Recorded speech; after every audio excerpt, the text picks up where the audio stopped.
ప్రకటన గ్రంథం 1వ అధ్యాయం 18వ వచనంలో యేసుక్రీస్తు ప్రభువారు యోహానుతో ఈ విధంగా పలుకుతున్నారు, నేను మొదటి వాడను, కడపటి వాడను, జీవించువాడను. ఇదిగో మృతుడనైతిని గాని యుగ యుగములు సజీవునై ఉన్నాను, మరియు మరణం యొక్క పాతాళ లోకం యొక్క తాళపు చెవులు నా స్వాధీనంలో ఉన్నవని ఆయన పలకడం మనం చూడగలుగుతున్నాం.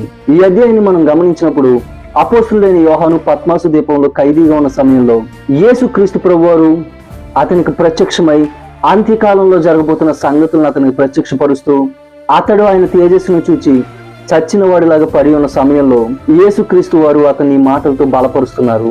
భయపడకు, నేను మృతున్నైతిని గాని ఇదిగో యుగ యుగములు సజీవునై ఉన్నానని అతనికి తెలియజేస్తూ అతన్ని ధైర్యపరుస్తున్నారు. అవును, ఈ రోజు మన దేవుడు సజీవుడు. ఆయన మరణించాడు గాని ఆయన మరణాన్ని గెలిచి తిరిగి లేచాడు.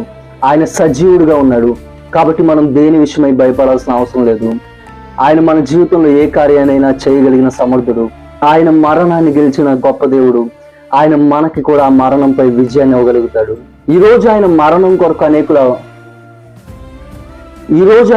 కొరకు అనేకులు తప్పుగా మాట్లాడుతున్నా మనం దాని విషయమై భయపడాల్సిన అవసరం లేదు. మనం దాని విషయమై సిగ్గుపడాల్సిన అవసరం లేదు. ఎందుకంటే ఆయన మరణాన్ని గెలిచి తిరిగి లేచాడు. ఆయన ఇంకా సమాధిలోనే లేడు. ఆయన పునరుద్ధానుడై తండ్రి కుడి పార్శ్వాన ఆసీనుడై ఉన్నాడు. ఆయన మన ప్రతి సమస్యపై మనకు విజయాన్ని ఇవ్వగలడు. ఆయన ప్రతి సమయంలో మనతో ఉండి మనల్ని నడిపించగలడు. ఆయన సదాకాలము మనతో ఉంటానని వాగ్దానం చేశాడు. కాబట్టి మనం ఆయన యందు విశ్వాసాన్ని కోల్పోకుండా ఆయన యందే మన నిరీక్షణ నిలిపి ఆయన కొరకు ఎదురు చూద్దాం. ఆయన సజీవుడు గనుక ఆయనే మన పరిస్థితుల్ని, మన స్థితిగతుల్ని మారుస్తాడు. అటువంటి కృప దేవుడు మనందరికీ దయచేయును గాక. ఆమేన్.